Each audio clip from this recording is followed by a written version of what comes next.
அருமையான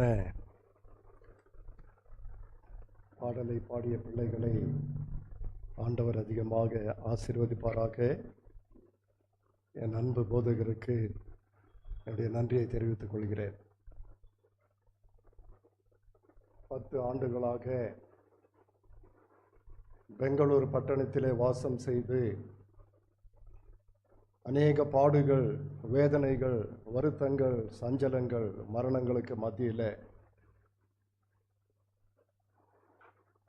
நாட்களையும் வருடங்களையும் கடந்து வந்த மகள் ஸ்டெல்லா, அவருடைய அருமையான குழந்தைகள், பெற்றோர்கள் இப்பொழுது சென்னை பகுதிக்கு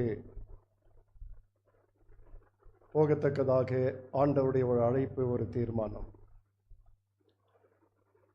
ஆண்டவர் உங்களை இங்கே எவ்வளமாக ஆசீர்வதித்து வழிநடத்தினாரோ, எப்படி இந்த சபையானது உங்களுக்கு ஒரு பெரிய துணையாக இருந்தது போல, நீங்கள் பல மைல்கள் தூரம் போனாலும் கூட நிச்சயமாகவே உங்கள் நம்பிக்கையின் பிரகாரமாகவே இந்த சபை உங்களுக்கு எப்பொழுதும் திறந்த வாசலாகவே இருக்கும் என்பதை நான் தெரிவித்துக் கொள்கிறேன். உங்களுக்காக நாங்கள் எப்பொழுதும் ஜெபிக்க நாங்கள் ஆசையாக இருக்கிறோம். இதுவரை பிள்ளைகள் ஆவியிலே வளர்ந்தது போல இனி கூட வரக்கூடிய வருடங்களிலே, நாட்களிலே அவனமாகவே ஆண்டவர் பிள்ளைகளை நடத்துவார் என்பது எங்களுடைய நம்பிக்கை. ஒரு அருமையான விசுவாசி ஓய்வு நாளன்று வேதத்தை சுமந்து கொண்டு ஆலயத்திற்கு வந்து கொண்டிருந்தார். அவர் வந்து கொண்டிருந்த வழியில இன்னொரு விசுவாசி கையில மீன் பிடிக்கிற தூண்டை வைத்து கொண்டு நின்று கொண்டிருந்தாராம். சகோதரர் கேட்டார், என்னப்பா சபைக்கு வரலையா? இல்லையா, நான் மீன் பிடிக்க போறேன். சரி, ஒரு ஆலயத்திற்கு வந்தார். ஆலயத்தில் உட்கார்ந்து கொண்டிருந்தார். ஆனால் அவருடைய மனநிலையெல்லாம், என்ன மீன் கிடைச்சிருக்கா அவருக்கு? பெரிய மீன் கிடைச்சிருக்குமா, சிறிய மீன் கிடைச்சிருக்குமா, எறா மீன் கிடைச்சிருக்குமா, அல்லது விரல் மீன் கிடைச்சிருக்குமான்னு யோசித்து கொண்டிருந்தாராம். 3 வாரத்திற்கு முன்பாக இங்கிருந்த சபை விசுவாசிகள் நிலைமை கூட அப்படித்தான் இருந்தது. மதுரையில் டெடிகேஷன் பிரதிஷ்டை, குழந்தை பிரதிஷ்டை. நாங்கள் இங்கே மனநிலை சில பேருக்கு அங்கே தான் இருந்தது. ஆகினால it is an appeal to madam Beulah and Subroy sir, இனிமே இப்படிப்பட்ட நிகழ்ச்சிகள் நடக்குமானா எங்கள் பாஸ்டர் மட்டும் இல்லை, எங்களை கூட கூட்டின்னு போயிடுங்க. ஆண்டவர் உங்களை ஆசீர்வதிக்கட்டும். இந்த நாள் ஆண்டவரோடு இணைப்பட்டு நம்மை ஆண்டவருக்கு ஒப்பு கொடுத்து அவர் பேசுவதை நாம் கேட்டு, நமக்காக ஆண்டவர் என்ன செய்தார் என்று சொல்லி, ஆண்டவரே எனக்காக நீர் மரித்தீரே, உனக்காக நான் என்ன செய்வேன் என்ற ஒரு கேள்வியோடு நாம் இங்கு அமர்ந்திருக்க வேண்டியதாயிருக்கிறது. தேவ சன்னிதானத்திலே அமர்ந்து கொண்டிருக்கிற உங்களை ஆண்டுடைய வசனத்தினாலே அவர் உங்களை நிரப்பத்தக்கதாகவும், இன்றைக்கு நாம் வந்திருக்கக்கூடிய நோக்கத்தை ஆண்டவர் பரிபூர்ணப்படுத்தத்தக்கதாகவும் நம்மை ஆண்டவருக்கு ஒப்பு கொடுப்போம். ஜெபத்தோடு நாம் செல்வோமாக. வெறுமையான பாத்திரம் நான் வெறுத்து தள்ளாமலே, நிரம்பி வழியும் பாத்திரமாய் விளங்கச் செய்யுமே. வேதத்தில் காணும் பாத்திரமெல்லாம் இயேசுவை போற்றிடுமே. என்னையும் அவ்வித பாத்திரமாய் வணைந்து கொள்ளுமே. கோயவானே கோயவானே படைப்பின் காரணனே, களி மண்ணான என்னையுமே கண்ணோக்கி பார்த்திடுமே. பரத்தில் வாசமாயிருக்கிற எங்கள் அன்பின் ஆண்டவரே, களிமண்ணாகி எங்களை உம்முடைய கரத்திற்கு எங்களை ஒப்புக் கொடுக்கிறோம் ஆண்டவரே. அநேக நேரங்களிலே நாங்கள் உங்கள் கரத்திலிருந்து தப்பித்து கொண்டு போய் நாங்கள் வேறு எண்ணங்களோடு வாழ்க்கையை நடத்தின பொழுதிலும் கூட இப்படித்தான் இருக்க வேண்டும் என்று சொல்லி களிமண்ணாகி எங்களை நீர் உடைய இஷ்டத்தின்படி நீர் வளைந்து வைத்தமைக்காக உமக்கு நன்றி சுவாமி. இந்த நேரத்திலும் கூட அப்படியே உம்முடைய சித்தத்தின்படி எங்களை நீர் வணைந்து நீர் எங்களோடு பேசுவதை நாங்கள் கேட்கத்தக்கதாக, கேட்பதை எங்கள் வாழ்க்கையிலே நாங்கள் ஆண்டவரை அனுசரித்து வாழத்தக்கதாக, தூரமாயிருக்கக்கூடிய நாங்கள், அந்நியராயிருக்கக்கூடிய நாங்கள், இருளிலே ஜீவித்து கொண்டிருக்கிற நாங்கள் உம்மோடு இடைப்பட பரிசுத்த ஆவியினாலே நீர் எங்களை வழிநடத்த வேண்டும்படி இயேசுவின் நாமத்தில் ஜெபிக்கிறோம் எங்கள் பிதாவே, ஆமென். வெறுமையான பாத்திரமாய் இருக்கக்கூடிய நம்மை ஆண்டவர் அவருடைய அன்பான கரத்தினாலே அவரை கேட்ட ஒரு பாத்திரமாய் வணையத்தக்கதாக இந்த நாளிலே ஆண்டவர் நம்மை அழைத்திருக்கிறார். ஆண்டவரே நான் அல்ல நீர்தாம் என்று சொல்லி நம்மை சம்பூர்ணமாய் அவருடைய கரத்திற்கு ஒப்பு கொடுப்போமானால் நம்முடைய வாழ்க்கை எப்படி இருக்கணும், நாம் என்ன செய்யணும், செய்ய வேண்டியது என்ன என்பதை ஆண்டவர் நமக்கு உணர்த்தத்தக்கதாக இந்த விசேஷ வண்ணமான நாளில் நாம் இங்கு அமர்ந்து கொண்டிருக்கிறோம். இந்த நாள் நம்முடைய சக சகோதரர்களோடு இடைப்படக்கூடிய ஒரு நாள். ஏனோ தானோ 3 மாதத்திற்கு ஒரு முறை இந்த சடங்கு நடக்கிறது, இதில் பங்கு கொள்ளுவது எனக்கு மிக அவசியம், அதற்காக தான் வந்திருக்கிறேன் என்று சொல்லி எண்ணங்கள் நமக்குள்ளே இருக்குமானால் அதை எடுத்து வீசி எறிந்து ஆண்டவரே அர்த்தமுள்ள நாளாக, விசேஷித்த நாளாக, பரிசுத்த ஆவி என்னை உட்கொள்ளக்கூடிய ஒரு நாளாக, இந்த நாள் என்னுடைய வாழ்க்கையில ஒரு மாறுதலை கொடுக்கக்கூடிய நாளாக, என்னுடைய வாழ்க்கையிலே தகாத குணங்களை எடுத்து போட்டு ஆண்டவர் விரும்பக்கூடிய குணங்களை நான் அடையத்தக்கதாக எனக்கு தாரும் ஆண்டவரே, அதற்கு தான் இங்கே நான் வந்திருக்கிறேன் என்று சொல்லி நாம் அமர்ந்திருக்கிறோம். இந்த நாளிலே அநேகருடைய ஒரு எண்ணங்கள், நான் எதிலே குறைவுள்ளவனாயிருக்கிறேன், எல்லாவற்றிலும் நான் நிறைவுள்ளவனாயிருக்கிறேனே, நான் செய்ய வேண்டியது என்ன, எல்லாவற்றையும் செய்து கொண்டிருக்கிறேனே, என்னை தராசில் வைத்து அதை எடை போடும் பொழுது என்னிடத்தில் எந்த குறையும் இல்லையே என்று ஜீவிக்கக்கூடிய நாட்களிலே இந்த நாள் கிறிஸ்தவருடைய வாழ்க்கையானது இருக்கிறது.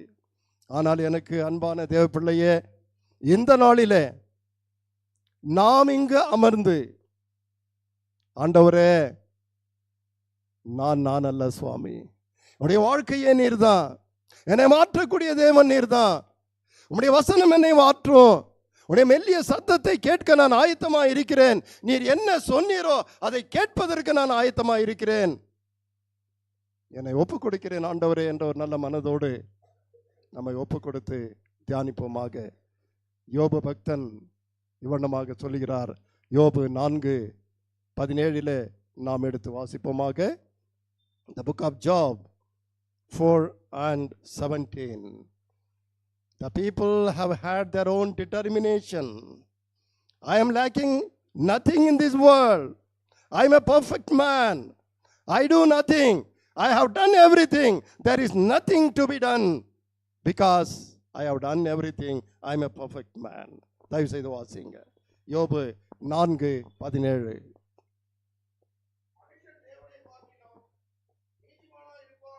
மனுஷன் தேவனை பார்க்கிலும் நீதிமானா இருப்பானோ?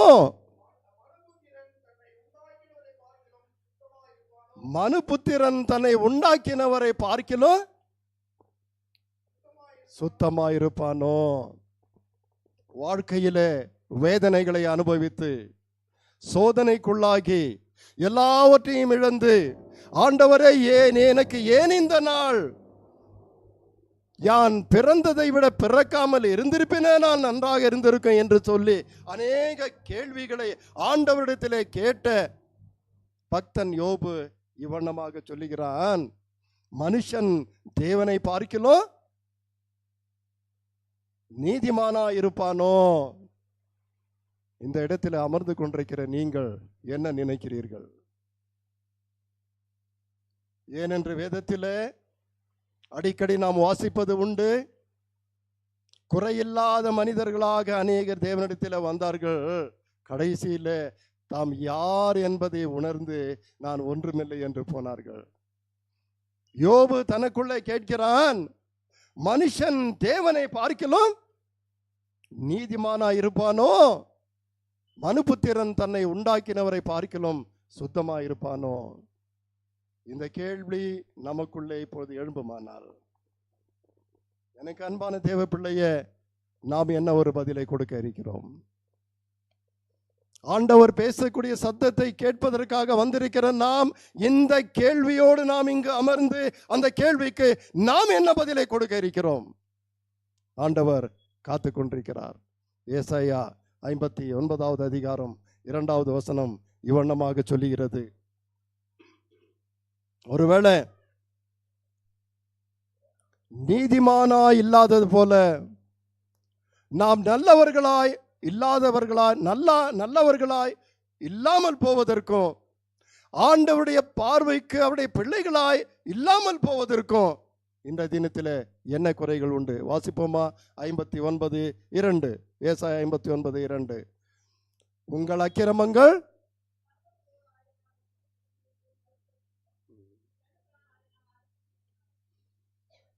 அக்கிரமங்களே உங்களுக்கும் உங்கள் தேவனுக்கும் நடுவாக பிரிவினை உண்டாக்குகிறது. உங்கள் பாவங்களே அவர் உங்களுக்கு செவி கொடாதபடிக்கு அவருடைய முகத்தை உங்களுக்கு மறைக்கிறது. நான் நல்லவனாக இருக்க வேண்டும், நீதியை செய்ய வேண்டும், கிறிஸ்தவனாக இருக்க வேண்டும், கிறிஸ்துவின் பாதையிலே நான் நடக்க வேண்டும், அவருடைய வார்த்தைக்கு அவருடைய சத்தத்துக்கு நான் காது கொடுக்க வேண்டும் என்றெல்லாம் நான் நினைப்பது உண்டு. ஆனாலும் இவைகளை நாம் அடையாதபடிக்கு ஆண்டவருக்கும் நமக்கும் ஒரு சுவரை வைத்து பிசாசானவன் நம்மை வஞ்சித்துக் கொண்டிருக்கிறான். ஆகையினாலே வசனம் சொல்லுகிறது, உங்களுக்கும் எனக்கும், அதாவது நமக்கும் ஆண்டவருக்கும் ஒரு பிரிவினை உண்டாக்கக்கூடியது நம்முடைய பாவங்களும் நம்முடைய அக்கிரமங்களே. இதையெல்லாம் உணர்ந்துதான் பக்தனாகிய யோபு தன்னுடைய மனதிலே கேட்கிறான், தேவனை பார்க்கிலும் மனுஷன் நீதிமானாயிருப்பானோ? எனக்கு அன்பான தேவ ஜனமே, இன்று நம்முடைய வாழ்க்கையில எது தேவனுக்கும் நமக்கும் இருக்கக்கூடிய உறவை கெடுத்து போடக்கூடியதாக இருக்கிறது? ஆண்டவரோடு இணைந்து வாழ வேண்டும் என்று தீர்மானத்தை செய்து கொண்டிருக்கக்கூடிய நேரத்தில் எந்த காரியம் அவரை அணுகாதபடிக்கு நமக்கு தடையா இருக்கிறது? ನಾನು ದೇವರಿಗೆ ಉನ್ನತವಾದ ರೀತಿಯಲ್ಲಿ ಬಾಳಬೇಕು, ಒಳ್ಳೆಯವನಾಗಿರಬೇಕು, ನೀತಿವಂತನಾಗಿರಬೇಕು, ಆತನ ಮಾತುಗಳಿಗೆ ನಾನು ಅನುಸಾರವಾಗಿ ಜೀವಿಸಬೇಕು. ಆದರೂ ಕೂಡ ನೀನು ನೆನೆಸಿದ ಪ್ರಕಾರವಾಗಿ ನಿನ್ನ ಜೀವಿತವನ್ನು ನಡೆಸಲಿಕ್ಕೆ ಸಾಧ್ಯವಾಗ್ತಾ ಇಲ್ಲ. ಕಾರಣ ಏನಂತಂದ್ರೆ ನಿನ್ನ ಪಾಪವು ನಿನಗೂ ಆಶೀರ್ವಾದದ ಕರವನ್ನ ಚಾಚುತ್ತಿರತಕ್ಕಂಥ ನನ್ನ ದೇವರಿಗೂ ಒಂದು ಅಡ್ಡಗೋಡೆಯಾಗಿ ನಿಂತಿದೆ. ಆ ಅಡ್ಡಗೋಡೆಯಾಗಿರತಕ್ಕಂಥ ಪಾಪ ಮತ್ತು ಅನೀತಿಯನ್ನು ತೆಗೆದುಹಾಕಲಿಕ್ಕೋಸ್ಕರವಾಗಿ ನಾವು ತಿಳಿ ಬಂದಿದ್ದೇವೆ. ಹೇರಳವಾದ ಆಶೀರ್ವಾದವನ್ನು ಇಟ್ಟಿರ್ತಕ್ಕಂಥ ಆ ಆಶೀರ್ವಾದವನ್ನು ಪಡೆದುಕೊಳ್ಳಿಕ್ಕೆ ಗೋಡೆಯಾಗಿರತಕ್ಕಂಥ ಆ ಪಾಪ ಮತ್ತು ಅಕ್ರಮವು ನಮ್ಮಿಂದ ತೆಗೆದುಹಾಕ್ಲಿಕ್ಕೋಸ್ಕರವಾಗಿ ನಾವು ಇವತ್ತು ಇಲ್ಲಿಗೆ ಬಂದಿದ್ದೇವೆ.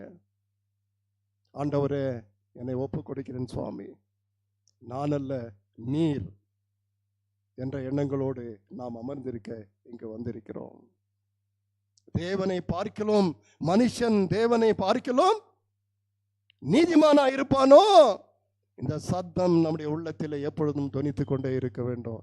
எனக்கு அன்பான சகோதர சகோதரிகளே, நம்மை யார் என்று நாம் உணர்ந்து கொள்ளத்தக்கதாக, உணர்ந்து நான் என்னுடைய நிலைமை என்ன என்று நான் தெரிந்து கொள்வதற்காக, அந்த தராசிலே என்னை வைக்கும் பொழுது நான் ஏன் சரியான ஒரு அமைப்பில் இல்லை என்று நினைத்து அந்த குறை என்ன என்று உணர்ந்து அந்த குறையை நிரப்புவதற்காக என் ஆண்டவரை நான் நோக்கி போக வேண்டும். அந்த அழைப்பு தான் ஆண்டவர் என்று நமக்கு கொடுக்கக்கூடியவராய் இருக்கிறார். வேதம் சொல்லுகிறது, உங்களுடைய பாவம் ரத்தாம்பரம் போல சிவப்பாய் இருந்தாலும் அதை நான் ಪಂಜೈ ಪೋಲ ವೆಣ್ಮೆಯಾಕುವೇನ್. ನಿನ್ನ ಪಾಪವು ರಕ್ತದ ರೀತಿಯಲ್ಲಿ ಅದು ತುಂಬಿಕೊಂಡಿದ್ದರೂ ಕೂಡ ಅದನ್ನು ಹೇಗೆ ಮಾಡ್ತೇನೆ, ಹುಣ್ಣೆಯಂತೆ ಬೆಳಗ್ಗೆ ಮಾಡುತ್ತೇನೆ ಎಂಬತಕ್ಕಂಥದ್ದಾಗಿ ವಾಗ್ದಾನವನ್ನು ಕೊಟ್ಟಂತಹ ದೇವರಿಗೆ, ಸ್ವಾಮಿ ನೀನು ವಾಗ್ದಾನವನ್ನು ನೆರವೇರಿಸತಕ್ಕಂಥ ದೇವರು. You are the God who fulfil the word what you said. The promises are truth. There is no failure of your promises. நீர் கொடுத்த அந்த வாக்குத்தத்தத்தை நிறைவேற்றக்கூடிய தேவனாய் இருக்கிறீர். ஒரு நாளும் அதிலே நான் இல்லை என்று சொல்லவே முடியாது. அந்த வாக்குத்தத்தம் நிறைவேறத்தக்கதாக ஆண்டவரே என்னை நான் ஒப்பு கொடுக்கிறேன். ரத்தாம்பர போல என்னுடைய வாழ்க்கையிலே பாவங்கள் நிறைந்திருக்கிறது. அந்த பாவம் என்னை விட்டு நீங்கி போவதற்காக, என்னை சுத்திகரிப்பதற்காக ஆண்டவரே இந்த வேளையிலே என்னை நான் உமக்கு ஒப்பு கொடுக்கிறேன். லூக்கா 10வது அதிகாரத்திலே ஒரு நியாயசாஸ்திரி ஆண்டவரிடத்திலே வந்தான். வந்த நோக்கங்கள் முக்கியமாக 2. அவன் வந்த பொழுது அவனுடைய தீர்மானம் என்ன இருந்தது? நான் எப்படி இருக்கிறேன்? குறைவில்லாதவனாய் நான் இருக்கிறேன். I am lacking nothing.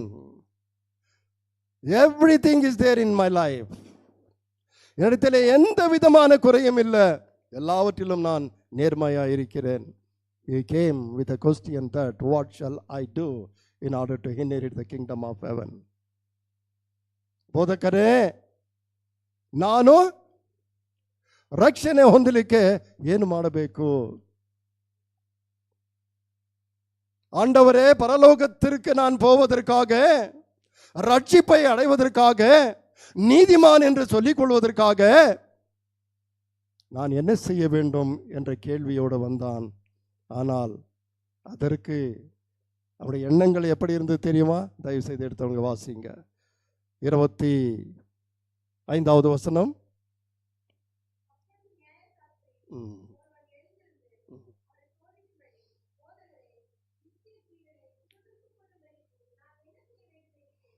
அவரை எதற்கு வந்தான்? சோதிக்கும்படி. அப்படியானால் அவனுடைய வாழ்க்கையிலே, அவனுடைய ஜீவியத்திலே என்ன நினைத்துக் கொண்டிருந்தான்? நான் எல்லாவற்றையும் வென்றிருக்கிறேன். இப்பொழுது கேட்கக்கூடிய கேள்வி யாருக்கு? ஆண்டவராகிய இயேசு கிறிஸ்துவுக்கு என்னுடைய பதில், அவருடைய பதில் என்னவா இருக்கும் என்று பார்க்க வேண்டும் என்று சொல்லி அவன் சோதிப்பதற்காக வந்தான். இது முதலாவது அவன் உள்ளத்திலே இருந்த எண்ணம். அவன் நித்திய ஜீவனை அடைய வேண்டும். அந்த நித்திய ஜீவனை அடைவதற்கு பதில் ஆண்டவரிடத்திலே இருக்கிறது. அவர்தான் வழி. இயேசு கிறிஸ்துவை இல்லாமல் நித்திய ஜீவனை இல்லை என்று அவன் நினைத்து கொண்டு வரவில்லை. அவரை சோதிக்கத்தக்கதாக ஆண்டவரிடத்தில் வந்தான். அநேக கிறிஸ்தவர்கள் இன்றைய தினத்திலும் இப்படிப்பட்ட வாழ்க்கை தான் வாழ்ந்து கொண்டிருக்கிறாங்க. என்னிடத்தில் எந்த குறையும் இல்லை, எல்லாவற்றையும் வென்று விட்டேன், ஆனா மற்றவர்கள் எப்படி இருக்கிறார்கள் என்று சோதிப்பதற்காக தான் வந்தேன். இந்த முதலாவது எண்ணத்தோடு அவன் வந்தான். இரண்டாவது அவனுடைய எண்ணம் என்ன? 29வது வசனத்தை வாசிப்போம்.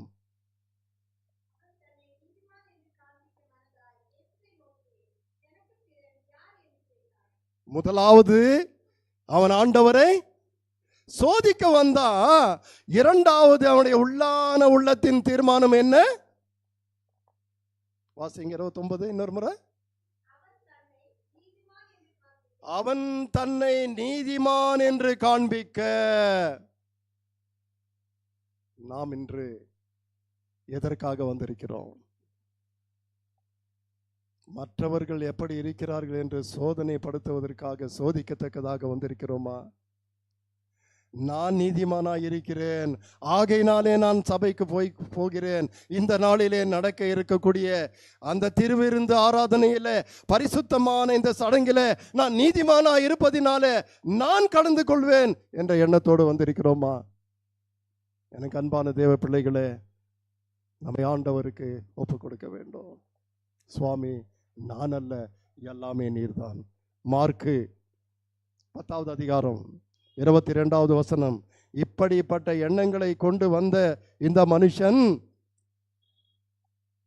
வாசிங்க 22. அவன் மிகுந்த ஆஸ்தி உள்ளவனாயிருந்தபடியால் அந்த வார்த்தையை கேட்டு மனமடிந்து துக்கத்தோட போய்விட்டான்.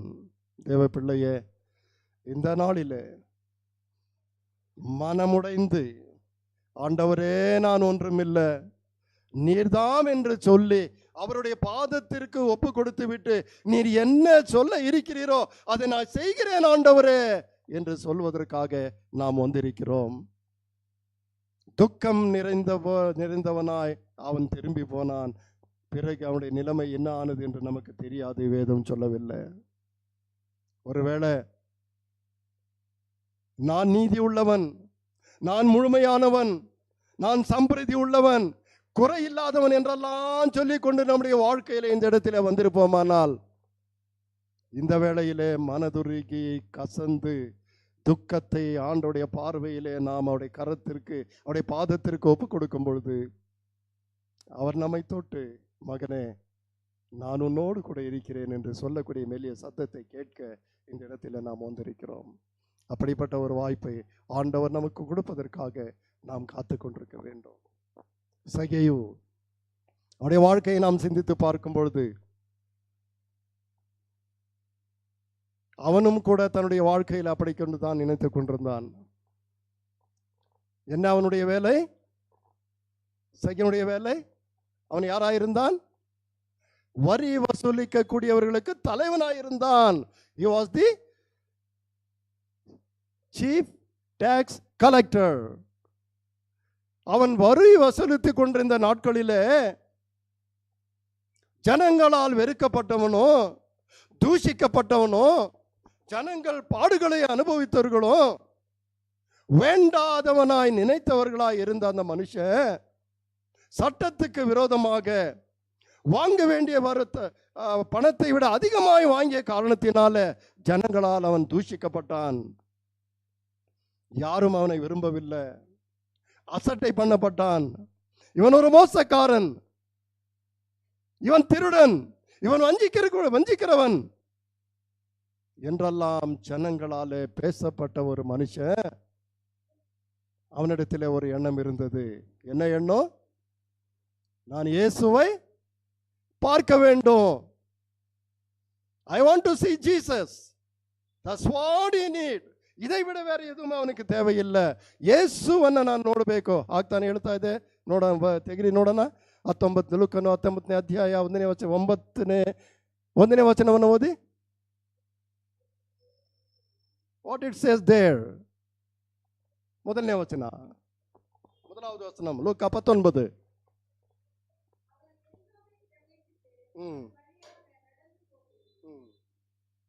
வாசிங்க அப்படியே வாங்க.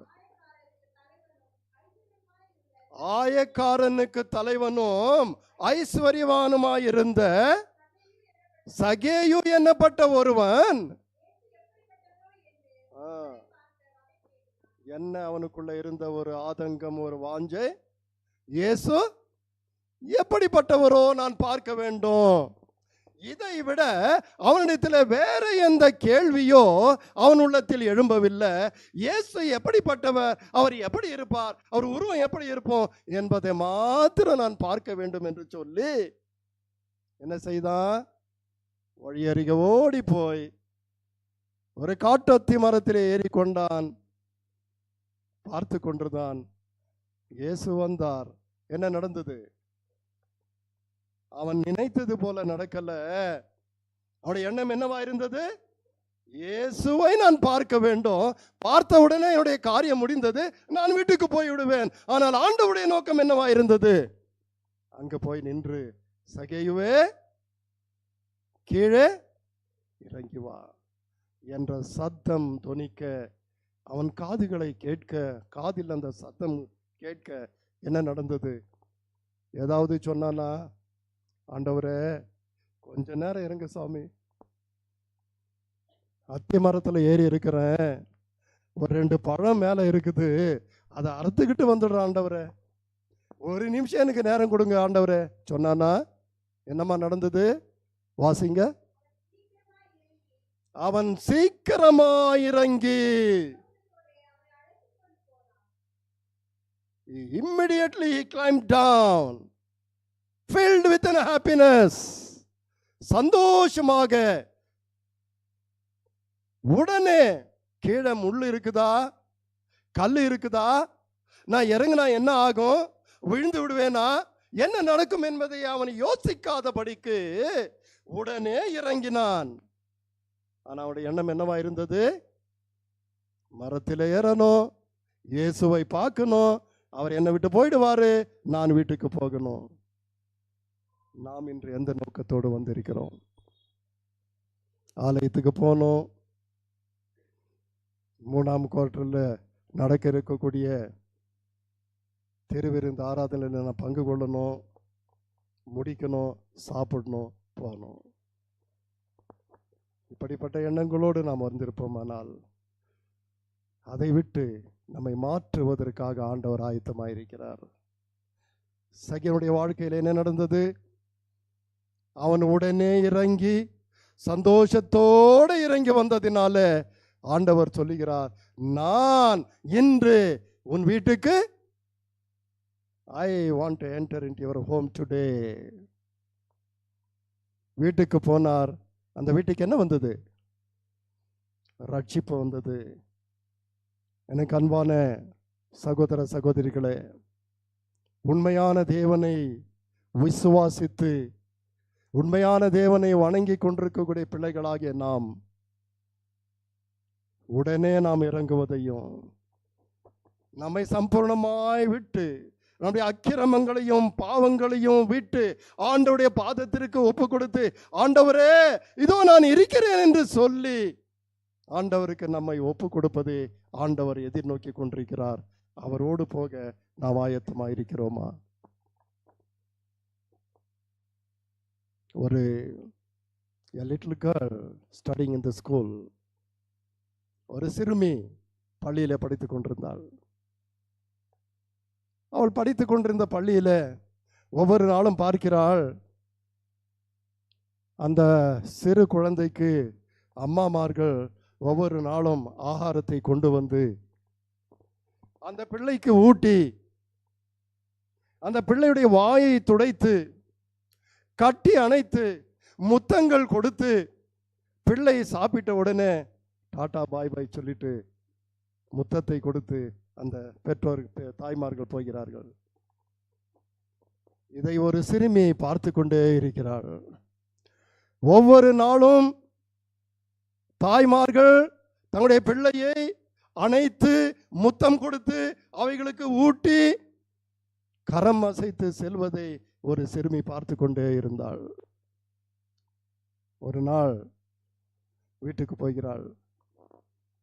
போய் அம்மாவுக்கு சொல்றா, மம்மி என் ஸ்கூல்ல நிறைய என் ஃப்ரெண்ட்ஸுடைய அம்மா எல்லாம் வராங்க, மத்தியான வேளையில சாப்பாடு கொண்டு வந்து அவங்களா ஊட்டுறாங்க மம்மி, அந்த பிள்ளைகளை கட்டி முத்தம் கொடுக்கிறார்கள் அம்மே, அணைத்துக் கொள்கிறார்கள் அம்மா. ஆனா நீங்க ஒரு நாள் கூட என்னை பார்க்க நீங்க வரலையே. ஒரு நாள் கூட நீங்க எனக்கு மத்தியான நேரத்தில் ஆகாரத்தை கொண்டு வரவில்லையே, எனக்கு ஊட்டலையே, என்னை கட்டி தழுவவில்லையே, எனக்கு முத்தம் கொடுக்கவில்லையே. என்னுடைய நண்பர்களுடைய பெற்றோர்கள் எல்லாம் இப்படி செய்யறாங்க மம்மி. நீங்க மட்டும் என்ன காலையில எனக்கு சாப்பாடு கொடுத்துட்டு பேக்கை கொடுத்து போங்கன்னு அனுப்பிடுறீங்க. நான் பள்ளிக்கு போயிட்டு சாயங்காலம் நான் திரும்பி வரேன் ஏன் என்று கேட்டால், சரி மகளே, நாளைக்கு நிச்சயமாக நான் வரேன். நிச்சயமாக உனக்கு தேவையான ஆகாரத்தை நான் எடுத்துக்கொண்டு உன்னோடு வந்து அமர்ந்து உன்னை கட்டி தழுவி உனக்கு முத்தம் கொடுத்து உனக்கு நான் ஊட்டுகிறேன் என்று சொன்னார். குழந்தை காலையில வீட்டுக்கு பள்ளிக்கு போனாள். சந்தோஷம். என் அம்மா இன்னைக்கு வர போறாங்க, எனக்கு பிடித்த ஆகாரத்தை அவர்கள் கொண்டு வர போறாங்க, எங்க அம்மா எனக்கு ஊட்ட போறாங்க, என்னை கட்டி தழுவ போறாங்க, மற்ற அம்மாக்களை போல என்னுடைய அம்மா கூட நாளைக்கு வர போறாங்க என்று சொல்லி எண்ணத்தோடு சந்தோஷத்தோடு பிள்ளை போனா. அம்மா மத்தியானம் சாப்பாடு கொண்டு போனாங்க. குழந்தை நினைத்தது போல பிள்ளையை தழுவி முத்தம் கொடுத்து ஊட்டினாங்க. டாடா பாய் பாய் சொல்லிட்டு வீட்டுக்கு வந்துட்டாங்க. உடனே அவளுடைய நண்பர்கள் வந்து, என்னங்க அம்மா அவ்வளோ அசிங்கமா இருக்காங்களே, முகமெல்லாம் வெந்து போயிருக்குது, பார்க்கறதுக்கு அசிங்கமா இருக்காங்களே, இருளடைந்து போயிருக்காங்களே, அவங்க தாங்க மம்மியா? நீ எப்படி உங்க மம்மிய மம்மின்னு கூப்பிடுற, பார்க்க அசிங்கமா இருக்கிறாங்களே என்று சொல்ல, சாயங்காலம் குழந்தை சிறுமி வீட்டுக்கு வந்தாள். மம்மி, நீங்க ஒரு நாளும் பள்ளிக்கு வந்து எனக்கு ஆகாரத்தை ஊட்டலையேன்னு சொன்ன அந்த சிறுமி இப்ப சொல்றா, அம்மா இனிமே நீங்க அந்த ஸ்கூலுக்கு வராதீங்க. என் மகளே, என்ன நடந்தது? நீங்க நல்லாவே இல்லை மம்மி, பார்க்கறதுக்கு அசிங்கமா இருக்கீங்க, முகமெல்லாம் தீஞ்சு போயிருக்கு, வெந்து போயிருக்கு, இருள் அடைந்து போயிருக்கு, என்னுடைய நண்பர்களாம் என்னை கேலி பண்றாங்க, அவங்களா அவனுடைய மம்மி என்று கேட்டாங்க. தயவு செய்து வராதீங்க மம்மி. உடனே மம்மி சொன்னாங்களா, உண்மைதான்பா, நான் பார்க்க அழகா இல்லை, என் முகம் இருளடைந்து போயிருக்கிறது, சதையெல்லாம் வெந்து போயிருக்கிறது. காரணம் என்ன தெரியுமா? நீ சிறு குழந்தை இருக்கும் பொழுதே அப்பா உன்னை விட்டு மரித்து போனார். உன்னை வளர்க்க நான் பாடுகள் பட்டது ஏராளம். நாம் இருந்த அந்த குடிசை மிகவும் மோசமான ஒரு குடிசை. ஒரு நாள் நீ படுத்து தூங்கி கொண்டிருக்கும் போது நான் தண்ணீர் கொண்டு வர வெளியே போனேன். தண்ணீரை கொண்டு வீட்டுக்கு வரும்பொழுது அந்த குடிசை எரிந்து கொண்டிருந்தது. எல்லாரும் பார்த்து யாரும் அதை குறித்து கதறவில்லை. நீ அழுது கொண்டிருந்தாய். தீயிலே சிக்கி மாட்டிக்கொண்டு நீ அழுது கொண்டிருக்கக்கூடிய நேரத்தில் வெளியிலே நின்று கொண்டிருந்த ஜனங்க யாரும் உன்னை காப்பாற்ற வரல மகளே. நான் உடனே அந்த தண்ணீரை வீசி எரிந்து கொண்டிருந்த அந்த குடிசைக்குள்ளாக நான் ஓடி வந்தேன். நான் கட்டி கொண்டிருந்த அந்த சேலையிலே உன்னை அணைத்து, அந்த தீ உன்னை அணுகக்கூடாது என்று சொல்லி உன்னை அணைத்து வெளியே கொண்டு வந்தேன். அந்த தீ என்னை அழிய செய்து விட்டது, அதனால் தான் நான் இப்படி இருக்கிறேன் என்று சொன்னாலாம். உடனே அந்த சிறு பிள்ளை அம்மாவை கட்டி, அம்மா, இந்த உலகத்திலே நீங்க அன்று எனக்கு யாருமே இல்லை, நீங்க தான் அழகானவங்க, எங்க அம்மா நீங்க, யார் இன்னாலும் சொன்னாலும் பரவாயில்ல, நீங்க எனக்கு அழகான அம்மா என்று சொல்லி அந்த பிள்ளை தன்னுடைய தாயை கட்டி அணைத்து முத்தம் கொடுத்ததாம். எனக்கு அன்பான தேவ பிள்ளைகளே, உன்னையும் என்னையும் ரட்சிப்பதற்காக அந்த கல்வாரி சிலுவையிலே இரத்தத்தை சிந்தி கொண்டிருக்கக்கூடிய தேவனை நினைக்கக்கூடிய ஒரு நாள். நீயும் நானும் வாங்கக்கூடிய அந்த அடிகளை வாங்கிய ஆண்டவராகிய இயேசு கிறிஸ்துவை நோக்கி பார்க்கக்கூடிய நேரம் இந்த நேரம். நம்முடைய விழாவிலே குத்தி நம்மை இழிவாக பேசக்கூடிய சூழ்நிலையிலே இருந்த பொழுது நமக்காக அவரை விழாவிலே குத்தினார்களே, அதை நினைத்து ஆண்டவரே நான் என்ன செய்யணும் என்று கேட்கக்கூடிய ஒரு நாள். ஏசாயா 53வது அதிகாரம் 6வது வசனம் இவண்ணமாக சொல்லுகிறது. ஏசாயா 53:6 எடுத்தவங்க வாசிக்கலாம்.